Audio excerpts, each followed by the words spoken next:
Buong katotohanan sa nangyari na aksidente sa team ni Daddy Frankie ating ilalahad ayon sa impormasyon na ating napanood pero bago yan. Paalala lang po lagi po natin suportahan si Daddy Frankie sa kanyang mga charity works at pakitapos na rin po ng aking video salamat. Ang katotohanan sa aksidente na nangyari sa team ni Daddy Frankie tuloy na kung sino ang may kasalanan. Ang totoo hindi dahil sa problema sa makina ang katotohanan ay aksidenteng nabangga pala talaga ang sasakyan ni Daddy Frankie.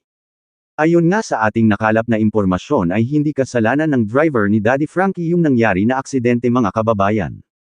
Sinabi ng driver ni Daddy Frankie ay nasa likuran sila habang sinusundan ng isang malaking puting truck na pang-deliver nang bigla itong nag-U-turn sa kaliwa.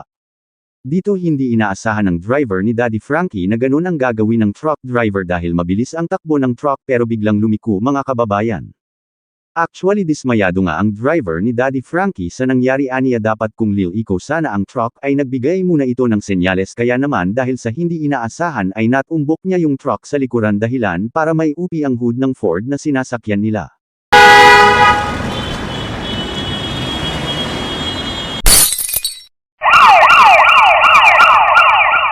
Sa totoo lang ang kapabayaan talaga ay yung truck driver kung susuriin natin ang sinasabi ng driver ni Daddy Frankie mga kababayan.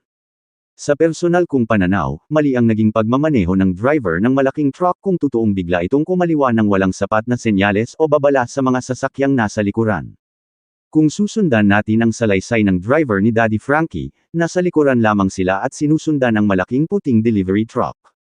Hindi nila inaasahan na bigla itong liliko pa kaliwa.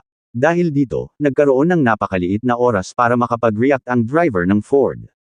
Para sa akin, kung liliko ang isang malaking sasakyan, lalo na kung nasa highway at may ibang sasakyang sumusunod, dapat malinaw at maagang magbigay ng signal at siguraduhing ligtas muna ang pagliko.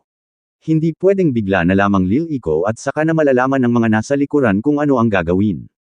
Kaya sa aking opinyon, mas nakikita kong nagmula sa maling pagliko ng truck ang aksidenteng ito, at hindi dahil sa problema sa makina ng sasakyan ni Daddy Frankie. Kung mapapatunayan din ng CCTV, dashcam o iba pang ebidensya na walang sapat na signal o hindi maayos ang pagliko ng truck, mas lalong susuporta iyon sa pananaw na may pagkukulang ang truck driver. Sana rin ay magsilbing paalala ito sa lahat ng driver, bago lumiko, magbigay ng malinaw na signal, tingnan ang paligid at siguraduhing ligtas ang gagawing pagliko. Dahil isang maling desisyon lamang sa kalsada, maaaring mauwi agad sa aksidente at malaking pinsala sa sasakyan. Anong masasabi nyo dito? Comment down below at panoorin nyo ang buong pangyayari sa Facebook page ni Daddy Frankie. Salamat.